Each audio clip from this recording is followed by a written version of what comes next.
Isang mapagpalang umaga sa inyo, brothers and sisters. Muli si Brother Chito na maghatid sa inyo ng mabuting balita ng Panginoong Hesus, ang mabuting balita ng kaligtasan. Purihin natin ang Diyos, purihin natin ang Panginoong Hesus. So, ang ibabahagi ko po sa inyo, brothers and sisters, na mabuting balita ay hanguin po natin sa aklat ng Mateo, chapter 7, verse 21 hanggang 23. Pakinggan po ninyo at unawain po ninyo kapag ito po ay napanood ninyo. At hanggat maaari po, tapusin po natin upang maunawaan po natin ang nilalaman ng mabuting balita ng Panginoon. Ayan. So, kailangan po sa panahon natin ngayon ay magsumikap po tayo na makasunod sa kalooban ng Diyos. Sapagkat yan po ang kailangan nating gawin, ang sumunod sa kalooban ng Diyos. Sapagkat kahit anong gawin po natin ay hindi po tayo makapapasok sa kaharian ng langit. Maliban po na tayo ay magbalik loob sa Diyos at malaman natin ang kalooban niya. So sa mabuting balitang ito na ihahatid ko po sa inyo, ay malalaman po ninyo, kung maaari tapusin po ninyo hanggang sa dulo upang maintindihan po ninyo. Ang sabi po dito sa aklat ng Mateo chapter 7 verse 21 hanggang 23, hindi lahat ng tumatawag sa akin, Panginoon, Panginoon, ay papasok sa kaharian ng langit, kundi yaon lamang sumusunod sa kalooban ng aking Amang nasa langit. Pagdating ng huling araw, marami ang magsasabi sa akin, Panginoon, nangaral po kami at nagpalayas ng mga demonyo at gumawa ng mga kababalaghan sa inyong pangalan. At sasabihin ko sa kanila, kailanmay hindi ko kayo nakikilala. Lumayo kayo sa akin mapaggawa ng masama. Yan po, brothers and sisters, ang mabuting balita ng Panginoong Hesus, ang mabuting balita ng kaligtasan. Purihin natin ang Diyos, purihin natin ang Panginoong Hesus.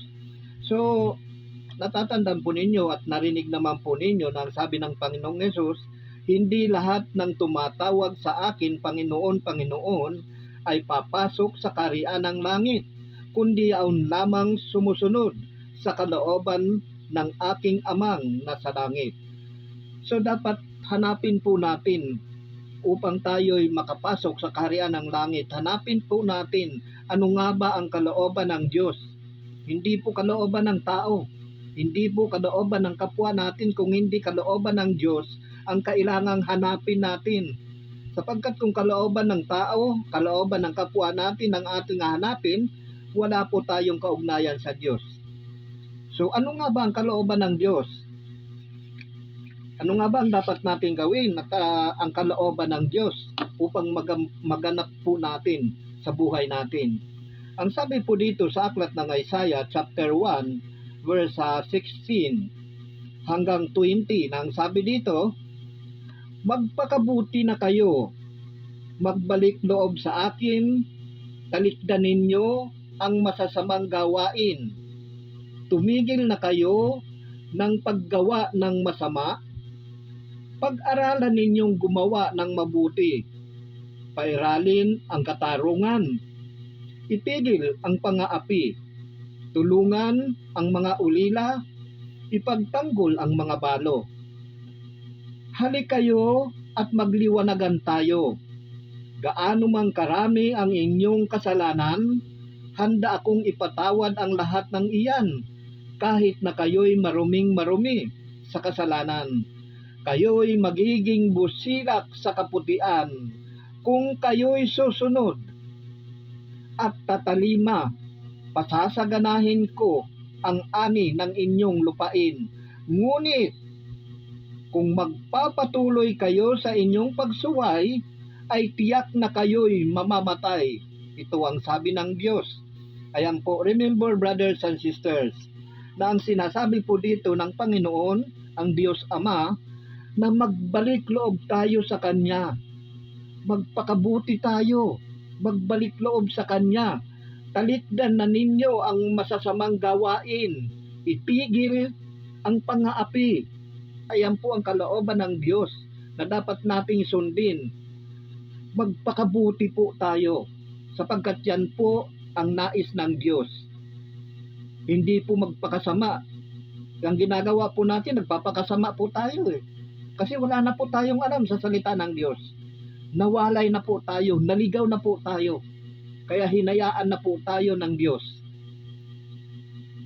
Kaya may panahon pa po, brothers and sisters, bago dumating ang Panginoong Yesus, dapat maghanda na po tayo. Sa pamagitan ng magpakabuti po tayo. Magbalik loob sa Diyos sapagkat siya lamang po ang makapagpapatawad sa atin. Siya lamang ang makapagbibigay sa atin ng buhay na walang hanggan. Nakita niyo ang sabi dito sa 20, ngunit kung magpapatuloy kayo sa inyong pagsuway, ay tiyak na kayo'y mamamatay. Lagi po nating tatandaan na lahat ng ginagawa po natin may kaukulang punishment po yan. May kaukulan na parusa sapagkat nasusulat na po yan. Hindi na po natin nan maaring baguhin. Kumbaga sa isang dokumento na pirmahan ng abogado, yung agreement na yan, hindi na maaaring baguhin yan. Katulad ng mag-asawa, kapag ikinasal kayo, habang nabubuhay kayo, ay hindi pwedeng baguhin o hindi maaaring mag-asawa ang sino man sa inyo nang buhay pa ang isa sa inyo.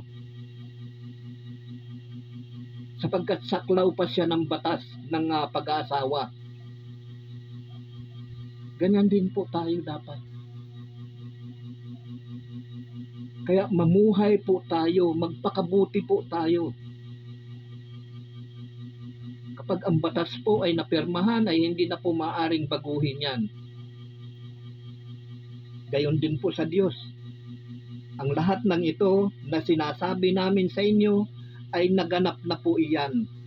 Kumbaga napirmahan na po iyan ng Diyos, panukala na po niya yan, batas na po niya yan, batas ng langit na dapat nating sundin. Tingnan natin yung nangyari sa mga magulang natin, yung mga ninuno natin nung unang panahon, yung mga Israelita na sumuway sa Diyos. Anong nangyari sa kanila? Naganda matay sa ilang 3,000 ang namatay sa isang araw.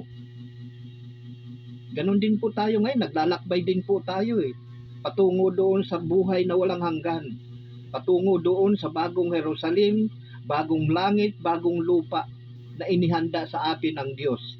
Sapagkat nung unang panahon, yung mga Israelita, ang inihanda ng Diyos, yung banal na lupain, which is yung sa Kanaan na hindi sila nakarating doon dahil sa kanilang mga pagsuway. Sana po, sa panahon po natin ngayon, wag na po natin gayahin yung mga ninuno natin. Kaya hanggang ngayon, yung mga sabi-sabi ng matatanda, ayan yung dala-dala po natin Ang laking pasalamat ko sa Diyos sapagkat nakalaya po ako riyan. Maliban po na makalaya po tayo doon sa mga sabi-sabing iyan, sa mga kwento ng matatanda, hindi po tayo makapapasok sa kaharian ng langit. Kaya nga sabi dito, magpakabuti na kayo, magbalik loob sa akin sapagkat naligaw po tayo Ang lahat ng tao naligaw. Wala nang matuwid, wala nang humahanap sa Diyos. Lahat ay nagpakasama. Hindi po ako ang nagsasabi niyan. Pakinggan natin sa aklat ng Roma, chapter 3, verse 10 hanggang 18. Nang sabi po dito sa sulat ni Apostol San Pablo sa mga taga-Roma. Ayon sa nasusulat, walang matuwid, wala kahit isa. Walang nakauunawa, walang humahanap sa Diyos. Ang lahat ay lumihis ng landas at nagpakasama. Walang gumagawa ng mabuti, wala kahit isa. Hindi nila alam ang daan ng kapayapaan. Ang pagkatakot sa Diyos ay walang pitak sa kanilang puso. Ganyan po yung lumang pagkatao natin. Maliban po na baguhin natin yan, palitan natin ng bagong pagkatao, wala po tayong kaugnayan sa Diyos. Kaya nga minsan, di ba, sabi natin, nagkakasala lang ako sa iyo. Makasalanan na po tayo, huwag po natin sasabihin yan. Nagkakasala lang ako sa iyo, makasalanan na po tayo. Ang dapat na lang po nating gawin, palitan po yung lumang buhay natin. Palitan natin ng buhay na nakaugnay kay Kristo Jesus. Yan po yung dapat nating ginagawa. Sapagkat yung pamumuhay po natin ngayon, wala pong kaugnayan yan sa Diyos. Sapagkat ano nga ang nangyari sa atin, ano nga ang nangyari sa mga ninuno natin, which is yan po yung dala-dala natin hanggang ngayon. Yung mga pag-uugali natin, mga ginagawa natin, ayan din po yung dala-dala natin hanggang ngayon. Ano ang nangyari? Sabi nga dito, walang nakauunawa, walang humahanap sa Diyos.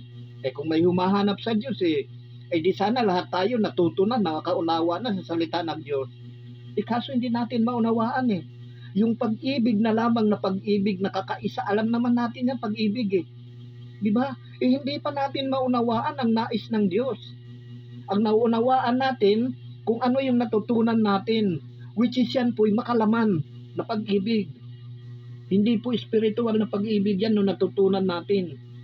Meron bang pag-ibig na pumapatay ka ng tao dahil sa pagmamahal mo sa iyong kapwa? Ganun ba yon? Kaya nga iniibig mo siya dahil ayaw mo siyang mapahamak. Tapos gagawa ka ngayon ng paraan, mahal ko yung kapatid ko Ang gagawin mo, kukuha ka naman ng mamamatay tao, kukuha ka naman ng matatapang, nasaan yung pag-ibig doon upang ipahamak mo ang isang tao, ipahamak mo ang iyong kapatid? Hindi ba pagpapahamak yan? Kukuha ka ng mamamatay tao, papatay ng tao, papatay niya yung kagalit ng kapatid mo. Hindi, ang dami nang napahamak dahil sa kamangmangan natin. Pag-ibig lang po yan, hindi natin maunawaan. Ang tinutukoy po, ang definition po ng pag-ibig, sumunod tayo sa mga utos ng Diyos. Yan po yung definition ng pag-ibig. Tayo kung ano-anong pinakahulugan po natin. Kaisa-isa lamang po, 4 na letra lang yan. Hindi natin maunawaan. Naging mangmang na po kasi tayo dahil pinabayaan tayo ng Diyos. Akala natin, nagmamalinis pa tayo. Wala ngang matuwid Ayon sa nasusulat, walang matuwid, wala kahit isa. Pagka sinabi bang walang kahit isa, may natira ba? Wala nga kahit isa Hindi po ako nagsasabi niyan. Puntahan po ninyo sa Aklat ng Roma, chapter 3, verse 10 to the following. At doon po ninyo malalaman yung pagkatao nating lahat. Kung anong meron tayo. Ngayon, kapag nabasa po natin yan, nabasa ninyo, magbagong isip po kayo. Kaya nagmamalaki pa po tayo sa Diyos Wala po tayong maipagmamalaki. Sapagkat wala nang humahanap sa Diyos Ang lahat ay lumihis ng landas at nagpakasama. Walang gumagawa ng mabuti, wala kahit isa. Tapos sasabihin pa natin, ayoko na dyan, nakakasala lang ako Makasalanan na po tayo. Bago pa tayo isilang, nakaabang na po yung kasalanan sa atin. Nag-generate lang po ang kasalanan sa atin kapag tayo po ay nasa tamang pag-iisip na po. Doon na po ngayon pumapasok yan. Pero habang bata pa tayo, exempted tayo sa kasalanan. Pero nariyan na po yan, nakaabang na po. Nandito na sa sanlibutan Ang kasalanan, bago pa ibinigay ang kautusan ng Diyos kay Moises, may kasalanan na po, nandito na sa sanlibutan. Kasi nagkasala na po si Adan at saka si Eva Bago ibinigay yung kautusan kay Moises, narito na yung kasalanan. Dahil sa pagkakasala. So walang matuwid mga kapatid. Yan po yung hanapin natin ang kalooban ng Diyos. Ang gawin natin, magpakabuti tayo. Magpakabuti kayo, magbalik loob sa Diyos. Tingnan mo, ang ganda nga ng pangako niya. Hindi ba natin ito naunawaan? Ang pangako ng Diyos, ang sabi niya, halik kayo at magliwanagan tayo. Gaano mang karami ang inyong kasalanan, handa akong ipatawad ang lahat ng iyan. Kahit na kayo'y maruming kasalanan, kayo'y magiging busilak sa kaputian. Kung kayo'y tatalima, magiging busilak po tayo sa kaputian. Kahit na tayo'y marumi sa kasalanan, ayan po ang una nating gawin, magbalik loob tayo sa Diyos. Actually, brothers and sisters, ganyan po yung ginawa ko noon. Nung time na yon, nung dumaranas na ako, nung tinawag na ako ng Diyos na magbalik loob sa Kanya, dumanas po muna ako ng mga pagsubok. Halos matakasan na po ako ng bait. Yan po ang nangyari sa akin. Kaya nung time na tinatawag na ako ng Diyos, hindi po ako nagdalawang isip. Hating gabi po bumangon ako at nakipag-usap ako sa Diyos. Humingi ako ng tawad, ang hiningi ko ng tawad sa Diyos, mula nang ako'y nagkaroon ng tamang pag-iisip hanggang sa kasalukuyan, ang lahat ng magkakasala kung iyan sana'y ipatawad ng Diyos. At habang nakikipag-usap ako sa Diyos, hindi ko namamalayan, unti-unting tumutulo ang luha ko at unti-unti naman gumagaang yung pakiramdam ko. Hanggang sa ngayon, yung mga karamdaman wala na, naglaho na. Tingnan nyo ang kabutihan ng Diyos.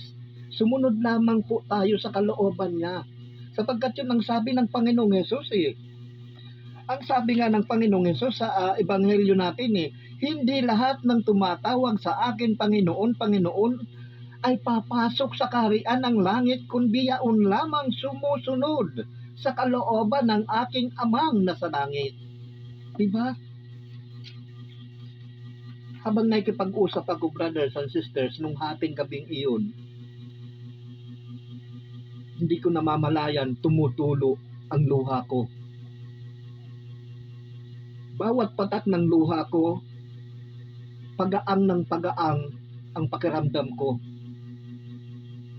Hanggang sa matapos akong makipag-usap sa Diyos nung gabing iyon, naging magaang na ang pakiramdam ko na dati na para akong natatakluban ng daigdig na ito. At pagkagising ko pa ng kinabukasan, ito pa brothers and sisters, napakaaliwalas ng paningin ko, napakaaliwalas ng pakiramdam ko, na parang yung dating masukal na daan.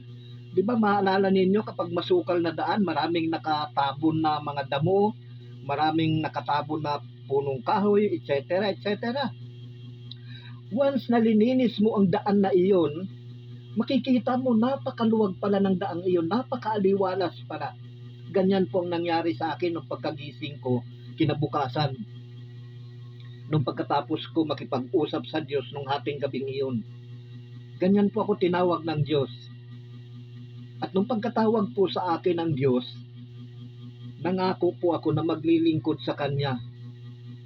Which is yun naman talagang nasa puso ko. Kaya nga tinawag ako ng Diyos Ayaw niyang mapahamak ako. Ganyan po lahat tayo. Ayaw ng Diyos na tayo'y mapahamak. Kaya ini-encourage tayo na ang sabi niya dito nga sa aklat ni Isaiah, ang sabi niya,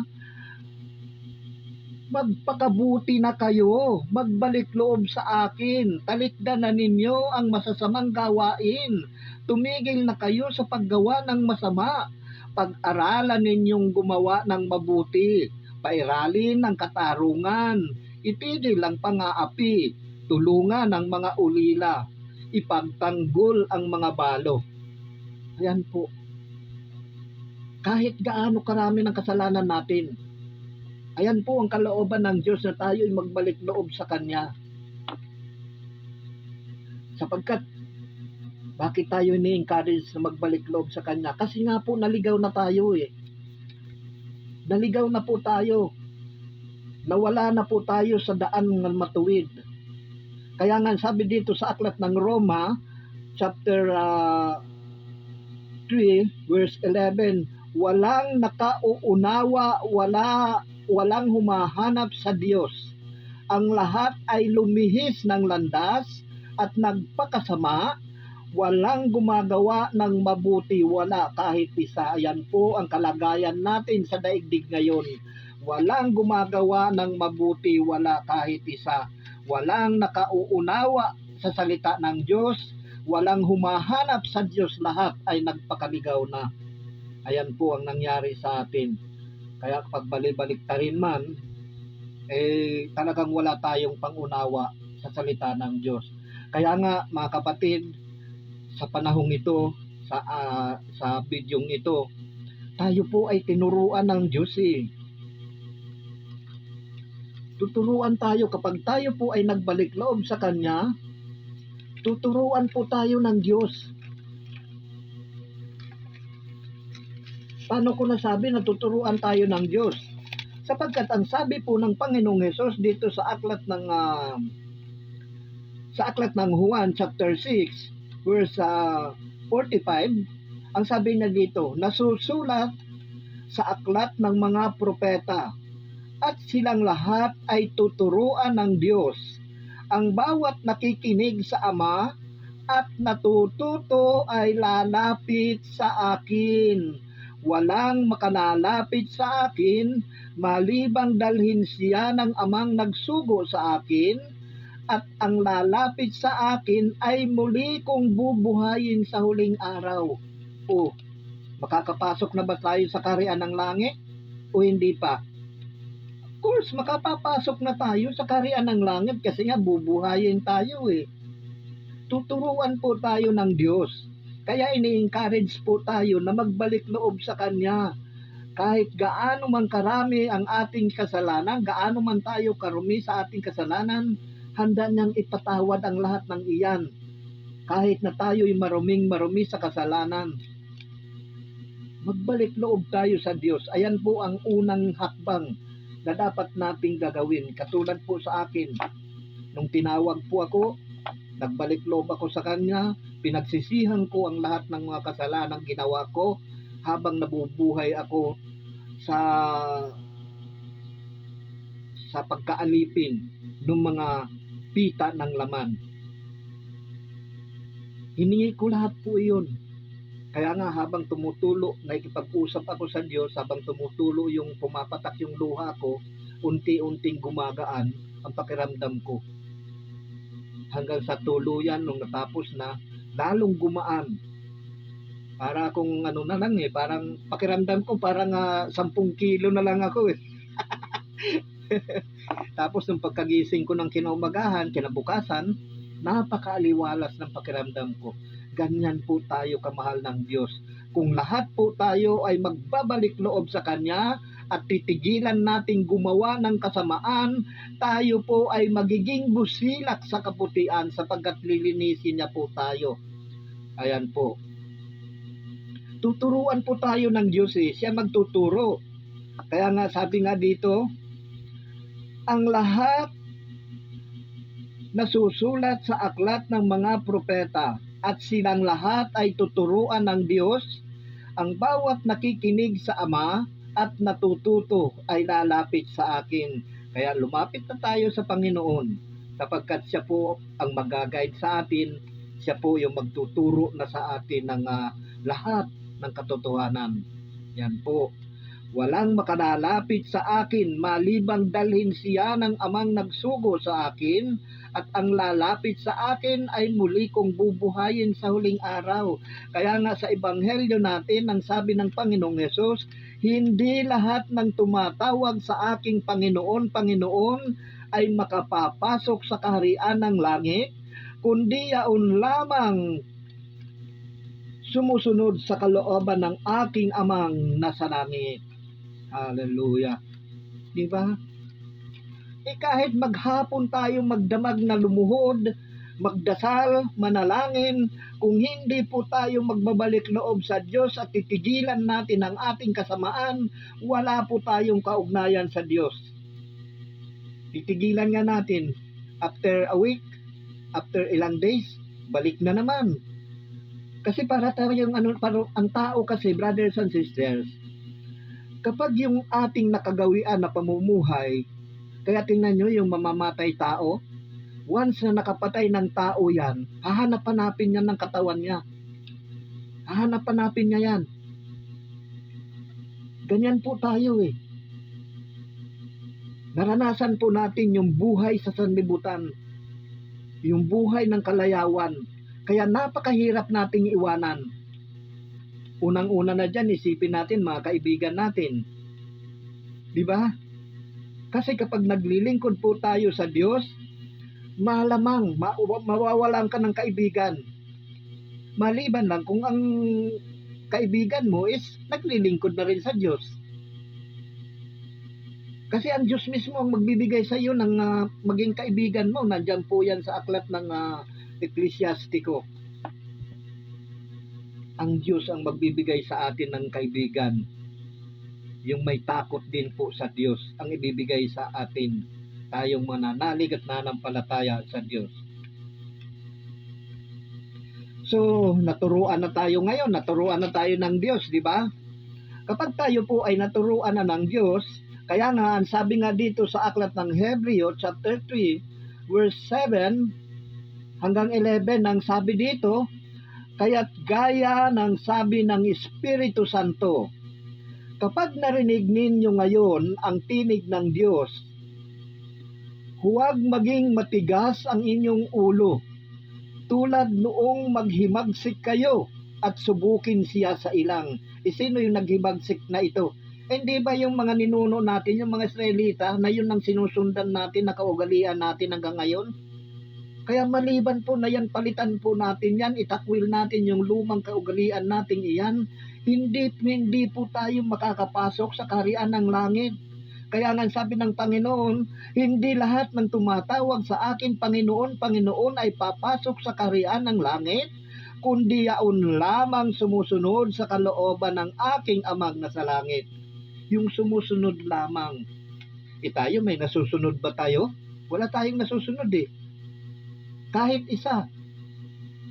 Kahit alam na po natin yung 10 utos ng Diyos ay hindi natin nasusunod. Sa pag-ibig na nga lang wala na tayong mali eh. Mali yung pinasok natin sa pag-ibig na tinutukoy natin eh. Pag-ibig na tinutukoy ng sanlibutan, mali.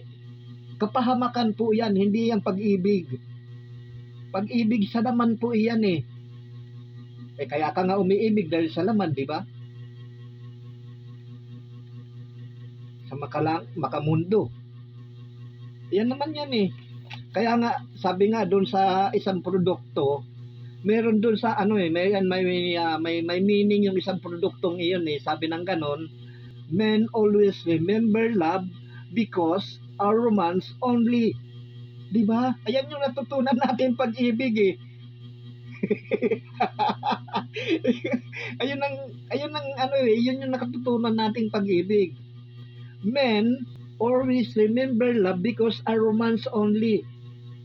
Doon po tayo napasok sa kasabihan niyan. Instead na ang definition ng pag-ibig, sumunod tayo sa mga utos ng Diyos, sumunod tayo sa kalooban ng Diyos upang tayo'y makapasok sa kaharian ng langit. Hindi yung sinunod natin, yung mga pita ng laman. Yung men always remember love because our romance only. Ayan po yung pinasok natin na pag-ibig eh. Iibigin mo ang kapwa mo kapag ito'y nakakatulong sa'yo. Pero once na hindi na makatulong sa'yo yan, wala na, kamumuhian mo na yan. Iibigin mo ang kapwa mo kapag sinusunod ka niya, kapag may inuutos mo, minuutos ka. Once na tinanggihan yung utos natin, wala na. Masama na ang sasabihin natin sa ating kapwa. Yan po ang natutunan nating pag-ibig. Pero yung tinutukoy na pag-ibig po dito, sa pag-ibig na tinutukoy ng kasulatan, ng banal na kasulatan, ng salita ng Panginoong Hesus, ay sumunod tayo sa mga utos ng Diyos.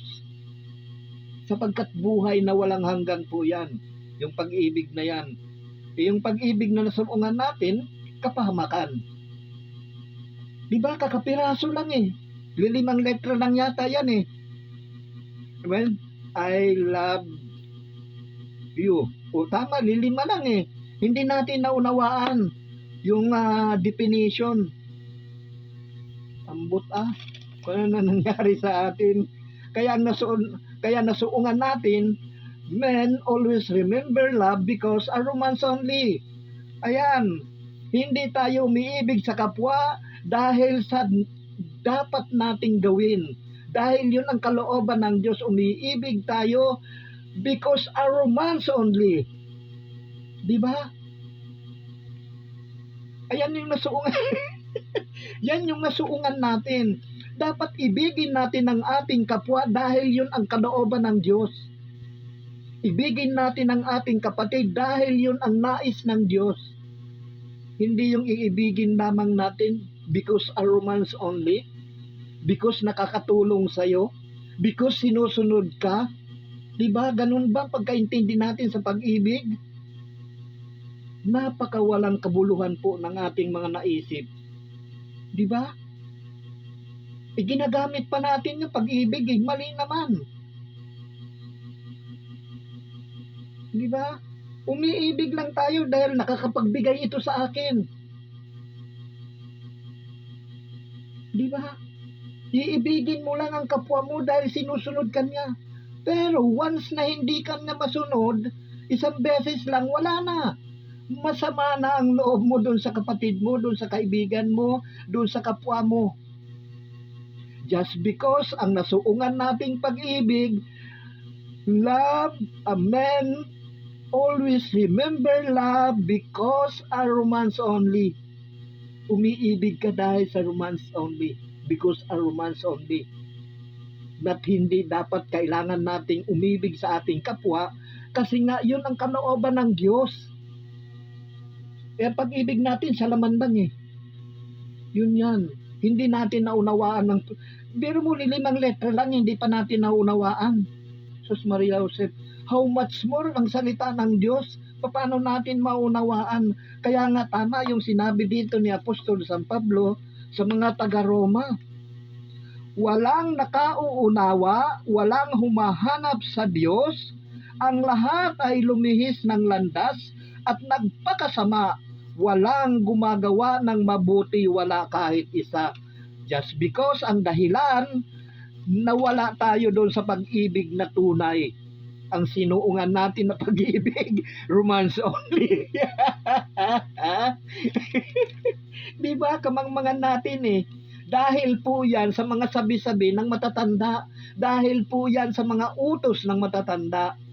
Ayan po yan. Ayaw nating umalis doon sa mga utos ng matatanda. Ayaw nating palitan yung mga utos ng matatanda. Yun nga yung namana natin doon sa mga ninuno natin na nagpakaligaw na. Diba? Mula pa doon sa mula pa doon sa kautusan wala nang ginawa yung mga ninuno natin na mabuti sa Diyos. Nagpakaligaw. Pakinggan natin dito sa aklat ng ni Propeta Ezekiel kung ano ang sabi dito. Sabihin nyo, binubola ko kayo. Ayoko naman magsalita, brothers and sisters, katulad nung iba, yaw-yaw ng yaw-yaw, wala naman sa Biblia. Kaya ako, nagsasalita po ako, ang Diyos po ang nagsasalita, hindi ako. Pakinggan ninyo kung anong ginawa ng mga ninuno natin. Dito sa aklat ng ni Jeremias, ni Propeta Jeremias, chapter 2, verse 4 to the following. Ang sabi ng Diyos, pakinggan ninyo ang pahayag ni Yahweh. Ito ang sabi ni Propeta Ezekiel, pakinggan ninyo ang pahayag ni Yahweh, mga anak ni Jacob, sambahayan ni Israel. Sinasabi ni Yahweh, ano ba ang nagawa kong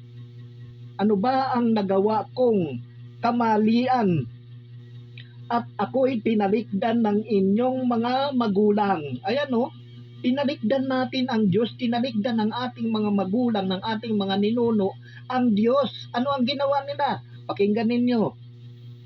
Ayan. Sinabi ni Yahweh, ano ba ang nagawa kong kamalian? At ako'y tinalikdan ng inyong mga magulang. Sumamba sila sa mga walang kabuluhang Diyos-Diyosan. Sumamba sila Which is hanggang ngayon, dala-dala pa rin natin yan. Hindi ba pagsamba yung sinamba natin yung mga nakasabit sa dingding? Di ba? Nasusulat na po Doon pa lang sa kautusan, sa 10 utos na andoon na po yan na huwag tayong gagawa ng mga larawan na inanyuhan, ng larawan ng taong inanyuhan sa langit, sa himpapawid, sa dagat. Di ba? Nasa 10 utos na po iyan eh. Pero ang ginawa natin, gumawa pa rin tayo. Hindi lang natin ginawa, kundi isinabit pa natin sa dingding at yun ang inahalik-halikan natin. Ang laki ng kanapastanganan natin sa Diyos. Wala na po tayong ginawang mabuti sa Diyos. Lahat nagkasala. Walang nakaisip ng mabuti. Yan po ang nangyari. Hanggang ngayon, dala-dala po natin yan. Nagpasalamat ako sa Diyos sapagkat nakalaya po ako riyan. Maliban po, ayan ang ginawa ng mga ninuno natin, which is hanggang ngayon ginagawa po natin ito. Ayan o.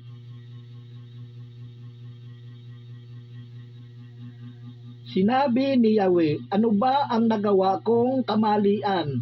At kayo'y tumalikod, at ako'y tinalikdan ng inyong mga magulang.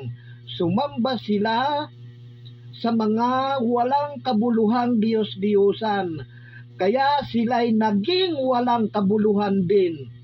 O naging walang kabuluhan din sila. Hindi ba natin alam ito? Hindi ba natin nabasa ito? Bakit hanggang ngayon ginagawa natin yung mga Diyos-Diyosan na yan? Na walang kabuluhan. Kaya nangyari sa atin, naging walang kabuluhan na rin tayo sa Diyos. Tapos magmamayabang pa tayo. Nagkakasala lang ako sa iyo. Ginamit pa yung talagang makasalanan na tayo eh. Lahat ng tao eh. Walang matuwid. Walang humahanap walang gumagawa ng mabuti. Walang humahanap sa Diyos. Ang lahat ay lumihis. Tuloy. Ito po yung ginawa ng mga ninuno natin. Kaya hanggang ngayon, dala-dala po natin yan. Hindi nila ako naalala. Gayong ako ang nagpalaya sa kanila sa Ehipto. Pinatnubayan ko sila sa mahabang disyerto, sa mga lupaing bako-bakot, maburol, sa mapanganib at mapanglaw na dakong walang nagdaraan. Dinala ko sila sa isang lupaing masagana upang tamasahin nila ang kayamanan ninyo. Ngunit dinungisan nila ang ibinigay kong lupain dahil sa karumal-dumal nilang mga gawain. Ayan po, dahil sa karumal-dumal nilang mga gawain. Kasi nung panahon pa lamang po eh, which is yan po yung dala-dala natin ngayon na mga kaugalian na yan. Mga sabi-sabi ng matatanda. Kaya maliban na tayo'y magbalik loob sa Diyos, hindi po tayo makapapasok sa kaharian ng langit na ang sabi ng Panginoong Hesus, hindi lahat ng tumatawag sa akin, Panginoon, Panginoon, ay papasok sa kaharian ng langit, kundi yaon lamang sumusunod sa kalooban ng aking Amang nasa langit. Yun lamang ang makapapasok sa kaharian ng langit, yung sumusunod sa Amang nasa langit. Hindi yung nasa lupa. Tayo nasa lupa, sinusunod natin eh. Ay, naku mga brothers and sisters, ambot ha. Kaya paalala po mga kapatid, ito panahon na po. Nalalapit na po ang pagbabalik ng Panginoong Hesus. Maghanda-handa na po tayo. Kaya nga naturuan na tayo ng Diyos. Ngayon, ang gawin natin, ang sabi ni Apostol San Pablo sa Aklat ng Hebreo, chapter 3, verse 7 hanggang 11, kaya't gaya ng sabi ng Espiritu Santo, kapag narinig ninyo ngayon ang tinig ng Diyos, huwag maging matigas ang inyong ulo, tulad noong maghimagsik kayo at subukin siya sa ilang. Dooy tinukso ako at sinubok ng inyong mga magulang. Sabi ng Diyos, gayong nakita nila ang mga ginawa ko sa loob ng 40 taon. Kaya kinapuutan ko ang lahing iyon at sinabi ko, lagi silang nagpapakaligaw, hindi na nila natutuhan ang aking mga daan. Kaya sa galit ko'y aking isinumpang hindi sila makapapasok sa kapahingahan sa piling ko. Ganyan din po tayo. Hindi tayo makapapasok sa kapahingahan at sa piling ng Diyos, sa kaharian ng langit, sapagkat ang sabi pa nga ng Panginoong Hesus, hindi lahat ng tumatawag sa akin, Panginoon, Panginoon ay papasok sa kaharian ng langit, kundi yaon lamang sumusunod sa kalooban ng aking Amang nasa langit. Yan po ang makapapasok doon. Kaya panahon na po, brothers and sisters, yung mga ninuno natin na gumagawa niyan, mga ganyang ginagawa natin ngayon, hindi po sila nakapasok doon sa lupang pangako ng Diyos, which is sa Kanaan. Naganda matay sila sa ilang habang naglalakbay sila patungo doon sa lupang pangako ng Diyos, naganda matay sila sa ilang. Ganyan din po ang mangyayari sa atin. Kung hindi po tayo magbabalik loob sa Diyos, hindi po natin titigilan ang paggawa ng masama, hindi po bagong buhay, ganyan po ang mangyayari sa atin. Mamamatay tayo ng walang kabuluhan sa Diyos. Ganyan po ang mangyayari sa atin kung tayo'y magtutulog-tulugan. Kaya sayang po, mga kapatid. Kung mananatili kayo sa akin, kaya nga sabi nga dito ng Panginoong Hesus, kaya dapat naturuan na tayo ng Diyos, makinig tayo sa Kanya. Tulungan po tayo nito na baguhin ang lahat, baguhin ang buhay natin. Yan po, doon na po tayo ngayon makapapasok sa kaharian ng langit. Sapagkat ang sabi po dito ng Panginoong Hesus sa aklat ng Juan, chapter 15, verse 3 to the following, nalinis na kayo sa pamamagitan ng salitang sinabi ko sa inyo. Manatili kayo sa akin at mananatili ako sa inyo. Hindi makapamumunga ang sangang hindi nananatiling nakakabit sa puno. Gayon din naman, hindi kayo makapamumunga kung hindi kayo mananatili sa akin. Manatili tayo sa halimbawa, nagbalik loob na tayo sa Diyos, tinuruan na tayo ng Diyos, at natuto tayo, lalapit tayo ngayon sa Panginoong Hesus.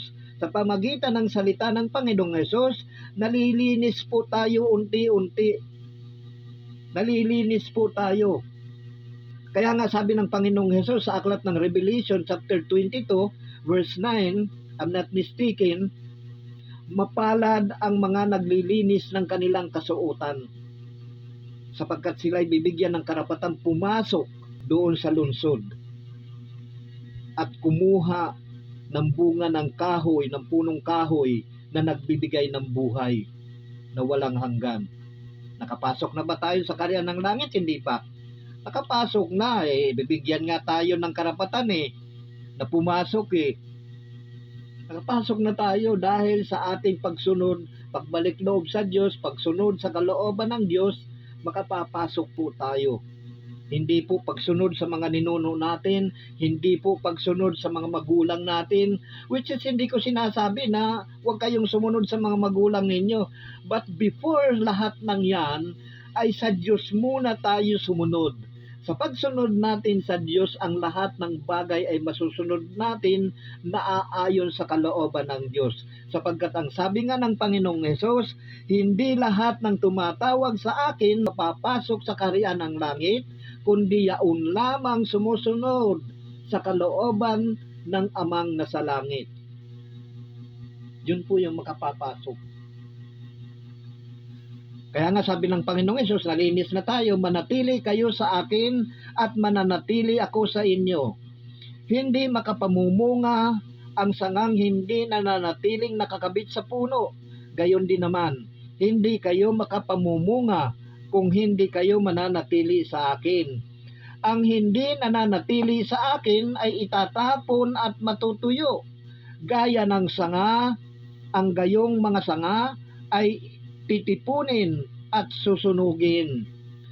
Kung mananatili kayo sa akin at mananatili sa inyo ang mga salita ko, hingiin ninyo ang inyong maibigan at ipagkakaloob sa inyo.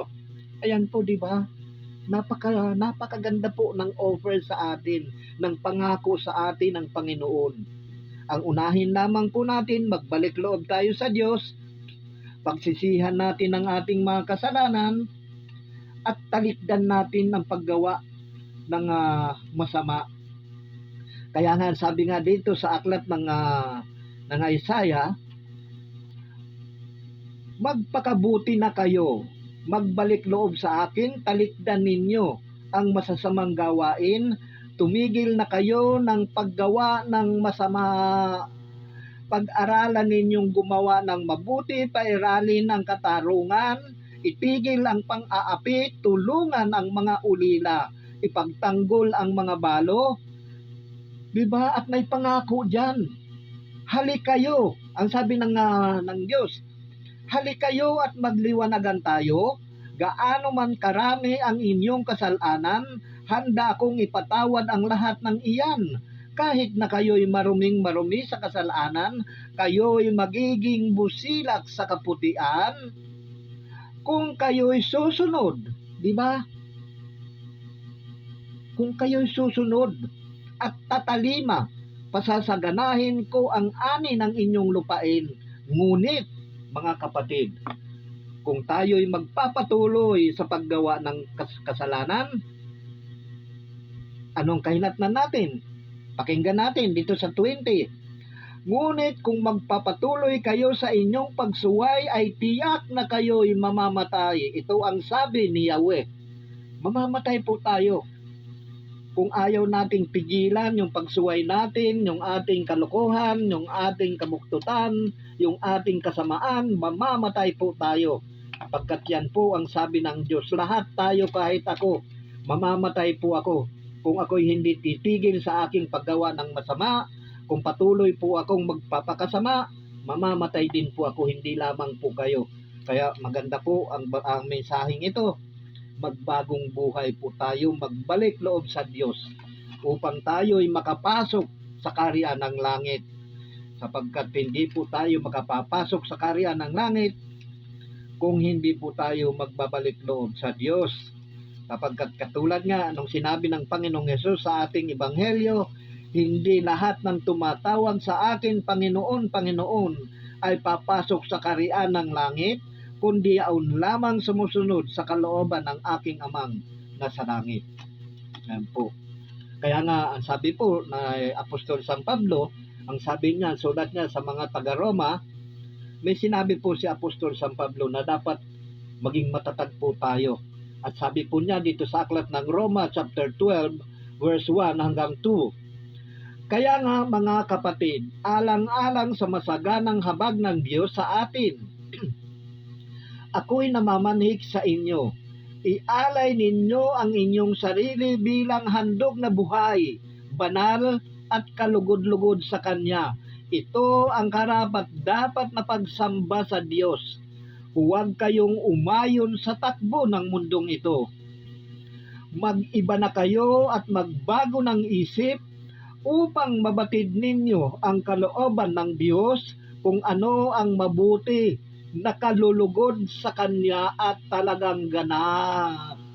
Hindi po natin mababatid ang kalooban ng Diyos kung magpapatuloy po tayo sa lumang buhay natin, kung patuloy po tayo makikisalamuha sa mga hindi nanampalataya, hindi po natin mababatid ang kalooban ng Diyos. Kaya nga, sabi nga dito ni Apostol San Pablo, ang paalala niya po sa mga taga-Roma, kaya huwag kayong umayon sa takbo ng mundong ito, mag-iba na kayo at magbago ng isip, upang mabatid ninyo ang kalooban ng Diyos kung ano ang mabuti, nakalulugod sa Kanya at talagang ganap. Yan po ang dapat nating gawin. Huwag kayong umayon sa takbo ng mundong ito sapagkat ang mundong ito ay makasalanan po. Ang ginagawa po ng mundong ito ay makasalanan. Sapagkat ang namamahala po rito ay ang pinuno po ng kasalanan, ang pinuno ng kasinungalingan. Yan po. Kaya ang sabi nga ni Apostol San Pablo, huwag kayong umayon sa takbo ng mundong ito. Mag-iba na kayo ng isip at mag-iba na kayo at magbago ng isip upang mabatid ninyo ang kalooban ng Diyos kung ano ang mabuti, nakalulugod sa Kanya at talagang ganap. Kala natin ganun lang, ano? Kala natin kung makapagyabang tayo Okay, nananalangin tayo, nagdarasal tayo, kala natin pasok na tayo sa kaharian ng langit, ano? Kapatid, kahit magluhod tayo ng magluhod, maghapon, magdamag, kung hindi naman tayo nagbabalik loob sa Diyos, walang kabuluhan ang ating mga ginagawa. Sapagkat, ang sabi ng Panginoon, hindi lahat ng tumatawag sa akin, Panginoon, Panginoon, ay papasok sa kaharian ng langit, kundi yaon lamang sumusunod sa kalooban ng aking amang nasa langit. Di ang tanong, alam ba natin ang kalooban ng amang nasa langit? Maliban po na may magturo sa atin, kahit na nga tinuturuan tayo hindi pa rin natin nalalaman. Kapatid, hindi po kasi natin maintindihan ang salita ng Diyos Lalo na yung talagang mga authentic na salita ng Diyos, yung hindi mga sabi-sabi, yung mga turo ng tao, hindi po natin maunawaan. Kaya tingnan nyo ang Panginoong Hesus, nung siya ay nangangaral, puro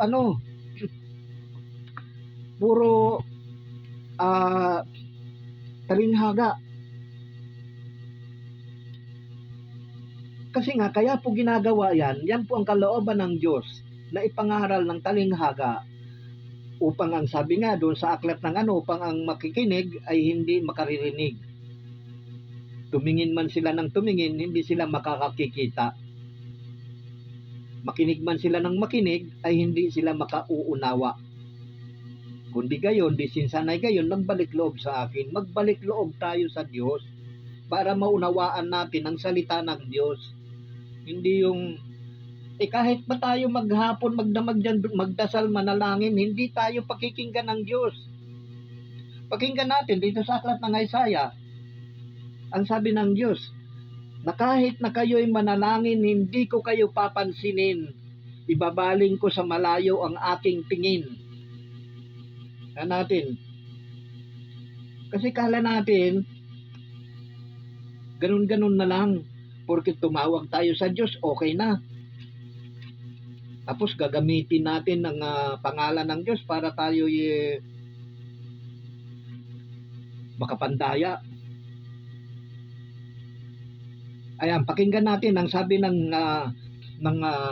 ni Propeta Isaiah dito sa aklat. Ang sabi ng Diyos sa pamagitan ni Propeta Isaiah, kapag kayo'y tumawag sa akin, ibabaling ko sa malayo ang aking mukha.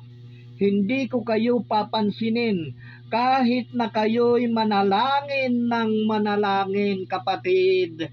Kala natin abay kung magdasal pa tayo di ba? Naabot ng 1 oras, 2 oras. Puro hutib-hutib ng bibig, wala namang laman. Maria Joseph, magbalik loob muna tayo sa Diyos bago tayo lumapit sa Diyos, bago tayo lumapit sa Panginoon. Hindi yung haharap tayo sa Diyos hindi pa tayo nakapagsisisi, hindi pa tayo nakapagbabalik loob sa Kanya.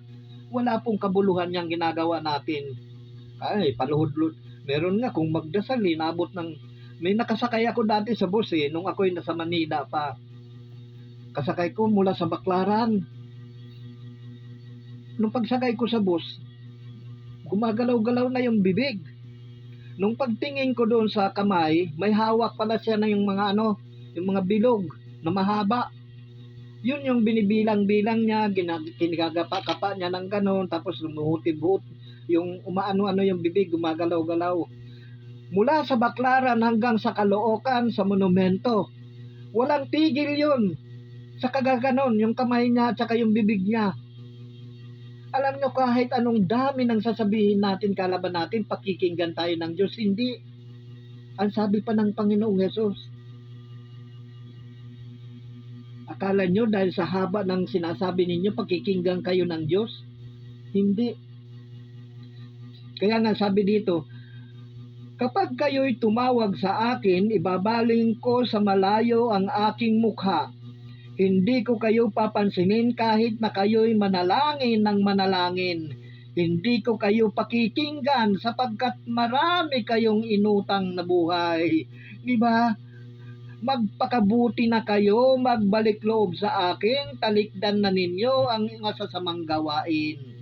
Tumigil na kayo ng paggawa ng masama, pag-aralan ninyong gumawa ng mabuti, pairali ng katarungan, itigil ang pang-aapi, tulungan ang mga ulila, ipagtanggol ang mga balo. Hallelujah. Yan po ang kalooban ng Diyos na buhay, hindi po yung kalooban ng tao. So, sana po brothers and sisters ay nagdulot po ng panibagong buhay ang mabuting balita ng Panginoong Hesus sa bidyong ito. At sana lahat tayo ay magkamit ng buhay na walang hanggan. So hanggang dito na lamang brothers and sisters, hanggang sa muli, kung loloobin ng Panginoon na ako'y muling makapagpahayag ng mabuting balita ng Panginoong Hesus. God bless you all. Thank you, Lord. Thank you, Jesus.